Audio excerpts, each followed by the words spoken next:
ICE protesting. Are you shocked that Black people are not out there protesting? No, I want to main people on there to Auntie Buffy is saying, stay your Black ass home. What we're not doing is shedding any more Black blood. No, this is white people problem and they need to fix it. Oh, it is. Okay. It is. It's time. We've done it forever. It's not like we've not given them the playbook. Go back and look at what we did in the 60s. Our ancestors did. Y'all need to figure it out. Cause, and you know, now they're shooting them too, but you know, plenty of us shot. So it's y'all's turn. It's your people's turn. Oh, yeah.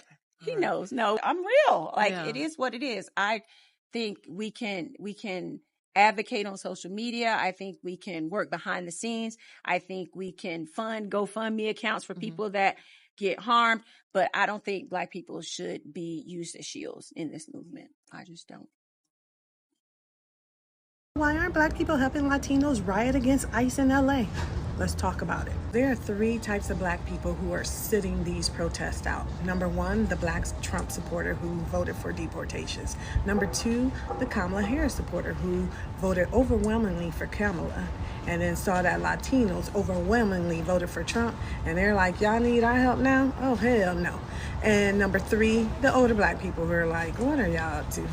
Oh, and there might be one other type of Black person too. The kind of Black person that hears something like this. I don't think Black people have a right to tell white people or Hispanics what they can and cannot say. And that means if a Black person wants to use the N-word, that means a white person also can use the N-word, because all lives matter, not just Black lives matter. So with that said, we need to stop cancel culture. It is anti-American. It is anti-free speech. And if you can say the N-word, so can I, whether you like it or not.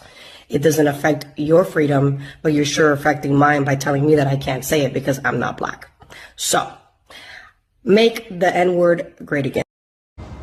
Okay, well, how about we make ICE great again too, bitch? It's a little weird that not only are Latinos pressed, but white folks are asking, why aren't Black people out there protesting? Y'all usually ask, why are we protesting?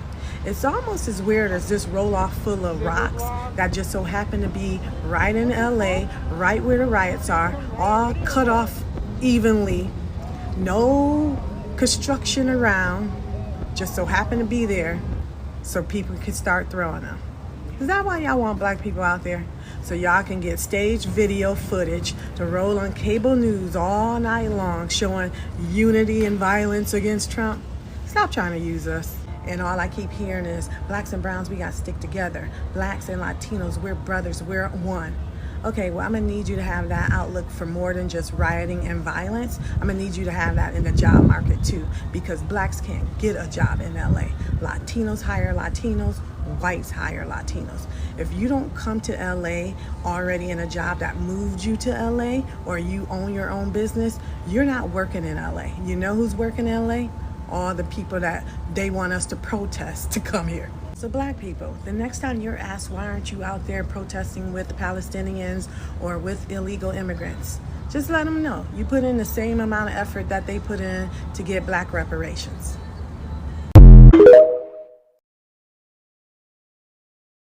I gotta say this, every marginalized community that Black Americans supported in their movement, after those communities got where they wanted to go, they either distanced themselves from Black people or they became anti-Black.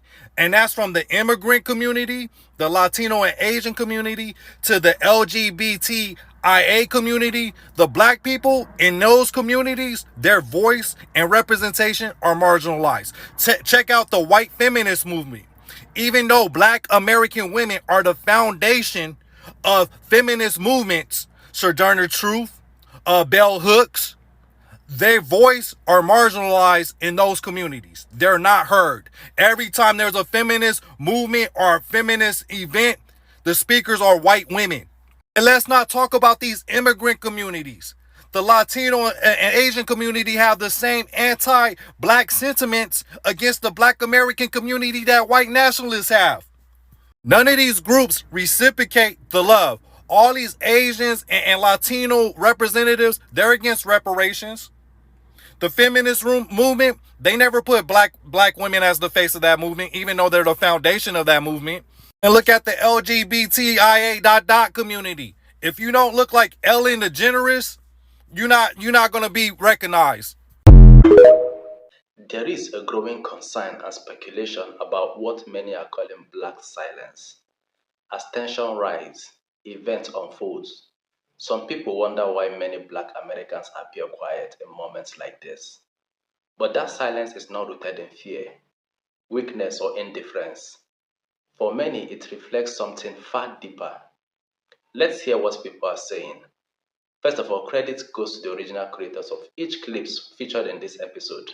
Let's dive right into the videos and I'll be back with a commentary. So I just seen the video, right? So white guy, seemingly intelligent white guy, was talking about the response between different racial groups, specifically the white community and the black community. He is putting emphasis on how historically in times like this, how we have always reacted differently from the white community. He is noting, which he is right, that we as a people are very indifferent about the things that are going on right now. We have been fighting and we have been advocating against this machine for years, decades. I mean, before my existence. And now we're at a point to where things seemingly looks irreversible. Or we have washed our hands with this. And there are whites that are fighting, righteously so. There are whites that are fighting for the core values and principles that this nation was supposedly founded on. There are people that still believe in America and the foundations of that. Us as a whole, we have never really seen many benefits from that. So that's why we are indifferent. Spiritually, it's obvious that black folk are very spiritual folk as well, which is why we also move differently collectively as well. We know that the foundings of this nation, it was founded by an entity. And we're not talking about physically, we're talking about spiritually. There was a certain mindset that was being utilized when this foundation was created. That entity spiritually still exists. I need y'all to understand. The entity that we have had to fight perpetually, at least over the last 400 years. So we see it differently because of that. We know spiritually what we're up against. We know what that means for our existence. We know what y'all are finding out and experiencing for the first time. I know it's a shock to y'all. We have learned to not only survive, but thrive in this type of climate. I made a video talking about the problems with Gen Z not being involved in the protests that happened. And in addition to that, it's especially worrying because of this trend of Gen Z being more conservative than millennials. And in response to that, I got a couple of comments along these lines referring to the fact that Black women mostly didn't show up to the protests, but they did so mostly for their own safety. And the thing that I have to say about that is, first of all, I completely understand why they didn't physically show up to the protests. No, they shouldn't have to. But I want to be so absolutely clear with everyone that just because Black women were not at the protests does not mean that they weren't involved. Because my friend and I are both comment on political topics like this, and we live streamed the entire protests. And I don't think that it's a coincidence that the majority of people watching and commenting on those protest videos were Black women. The Black women that didn't go to the protests for, mind you, safety reasons, because police tend to treat people who are protesting while you're being a person of color much differently. Black women still stayed informed, stayed engaged, and showed support and solidarity with the people who were out there protesting. So I hope that clears some things up. The issue on Gen Z not being as progressive as millennials and not showing up, I kind of view that as a separate issue. And if you are a Black woman, yeah, that doesn't apply to you for not showing up. But I do think that it's still something that we should all be more aware of, that Gen Z is more conservative than millennials are. America could have had nice things. Universal health care, possible. Affordable college, Absolutely. A strong middle class should have been a given. But instead, this country chose racism over progress. And now everyone's paying for it. Because every time America had a chance to build something that benefited everybody, the thought of Black people having access to it was apparently too much to handle. Instead of progress, we got a country that actively made life harder for itself, just to keep Black people down. Universal health care.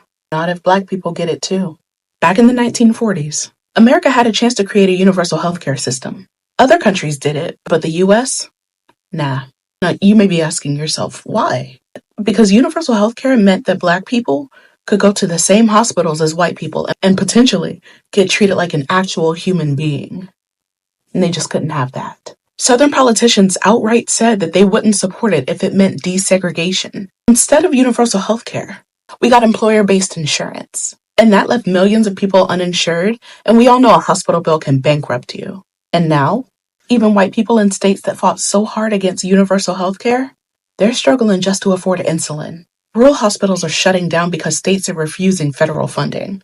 Medical debt is the #1 cause of bankruptcy. But hey, at least they didn't have to share a waiting room, right? Affordable college, though. Let's talk about that. Once upon a time, public colleges were affordable. California's public universities, they were basically free. Tuition in other states? So cheap, you could pay for it with a summer job. Can you imagine? And then the civil rights movement happened.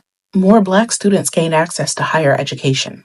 And instead of just letting people go to school, states started slashing education budgets. Public universities raised tuition. Federal aid shifted from grants to loans. And suddenly higher education became a debt trap. And now, Americans are over $1.7 trillion in student debt. An entire generation is financially crippled for simply getting an education. And even jobs that require degrees don't pay enough to cover the costs. America was so determined to keep Black students out, they ended up locking everyone into lifelong debt instead. Now, homeownership. You know what builds generational wealth? Owning a home. After World War II, the government gave white families access to cheap home loans, setting them up for success. Black families locked out of those programs, thanks to redlining and racist lending processes. And when Black people did buy homes, white flight drained resources from those neighborhoods. So if we fast forward to today, the housing market is a literal nightmare. Wages haven't kept up with home prices. Millennials and Gen Z can barely afford rent, let alone buy a property. America's fear of Black home ownership helped create a market where now nobody can afford a house. Now let's talk about strong unions. Back in the day, unions were powerful. They fought for better wages, job security, and benefits. And Black workers, they were leading some of the biggest labor movements. What did corporations and politicians do? They went to war with the unions. Reagan set the tone by firing striking air traffic controllers in 1981.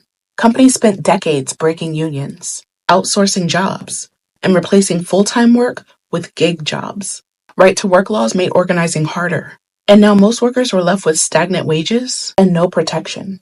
America didn't want to give Black workers bargaining power, so they weakened unions across the board and made everyone suffer. This country could have had universal health care. It could have had free college. It could have had a strong working class and affordable housing. But every time America had the choice between progress and keeping Black people out, it picked the latter. And now, instead of just screwing over Black people, the entire system is broken. They deny Black people health care. Now the whole country's drowning in medical debt. They locked Black students out of college. Now everyone is shackled with student loans. They stopped Black home ownership. Now the housing market is a disaster. They fought Black-led unions. Now wages are stagnant for everyone. America wanted to keep Black people down so badly, it dragged itself down with us. And the wildest part is that people are still out here pretending to be surprised. Black people, I can't get through my For You page 3 scrolls without seeing a video about the people over in LA protesting. And if it's not a video about them protesting, it's all these different schools of thought on the protests. Or videos about the relationship that's kind of, I don't want to say fractured, but a little strained between Black people and I'll say brown people. And I wasn't going to say nothing because that's like a political conversation, political adjacent conversation, socio-political thing. But I'll tell you this, bro. I'll be 32 this year. I've been living in Florida off and on since 2008, and I've lived in Texas. I've lived around every kind of Hispanic you could think of. Black people, we need to get out of the habit of trying to tell other groups of people who come to this country and want to align themselves with whiteness or be in proximity to whiteness what's going to happen to them. Because the enemy is white supremacy. It does harm to everybody, white people included. But the problem is that people come here and they want to perpetuate it thinking that they can trade and buy into it, not realizing that white supremacy is exclusive. It's not inclusive. You will never be them. Doesn't matter what kind of minority you are. Doesn't matter how you try to breed your way into it. It don't matter how much money you make. You will never be them. Because to them, especially the ones who make the laws and make the money, that's all that matters.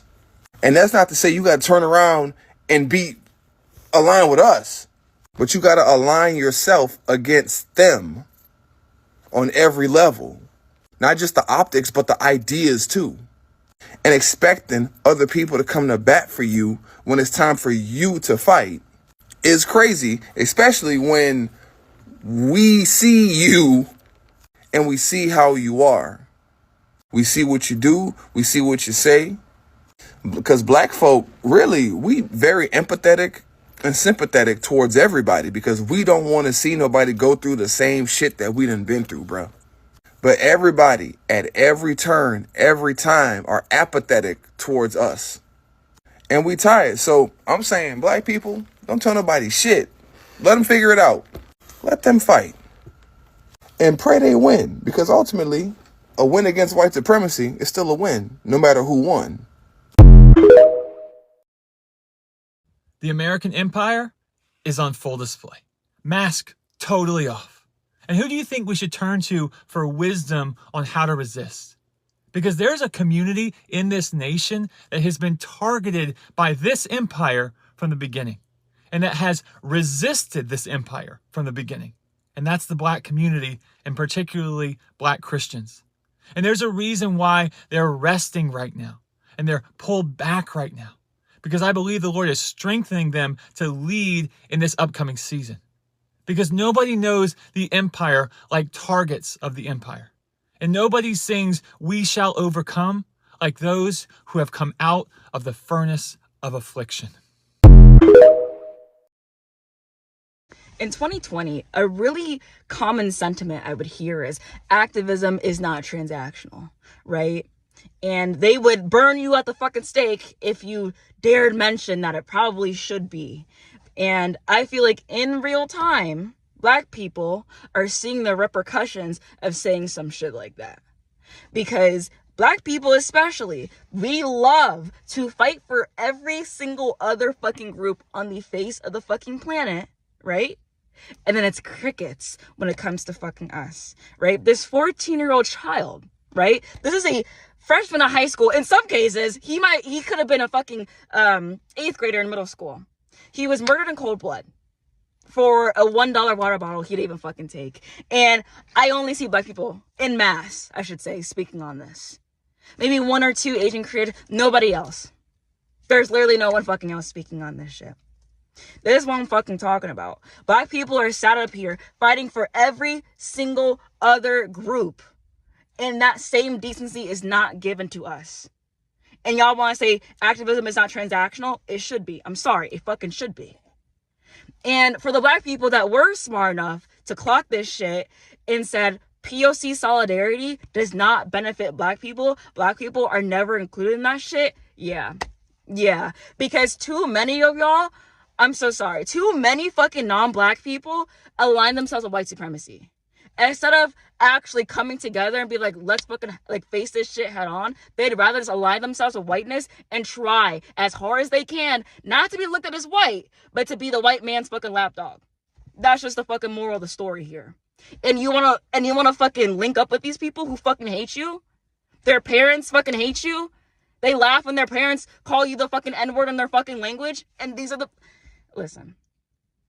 Black children are being murdered, literally murdered at crazy fucking rates right now. They're going missing at crazy fucking rates right now. And it's fucking crickets. I'm very frustrated, obviously. And to be honest, I really hope this wakes up a lot of people, a lot of black people, when people say we have no allies at the end of the fucking day, en masse. Like, that's just the reality situation. And I hate to be a pessimist about it, but I'm being realistic, because this is fucking bullshit. And it's just time that we accept it, because as we can fucking see with this 14-year-old fucking child, a literal fucking baby, bro. I'm sorry, 14-year-old's a baby in my eyes. Getting murdered and it's crickets. Like, this should fucking enrage you. Why aren't black people helping Latinos riot against ICE in LA? Let's talk about it. There are 3 types of black people who are sitting these protests out. Number 1, the black Trump supporter who voted for deportations. Number 2, the Kamala Harris supporter who voted overwhelmingly for Kamala, and then saw that Latinos overwhelmingly voted for Trump, and they're like, y'all need our help now? Oh, hell no. And number 3, the older black people who are like, what are y'all up to? Oh, and there might be one other type of black person too. The kind of black person that hears something like this. I don't think black people have a right to tell white people or Hispanics what they can and cannot say. And that means if a black person wants to use the N-word, that means a white person also can use the N-word, because all lives matter, not just Black Lives Matter.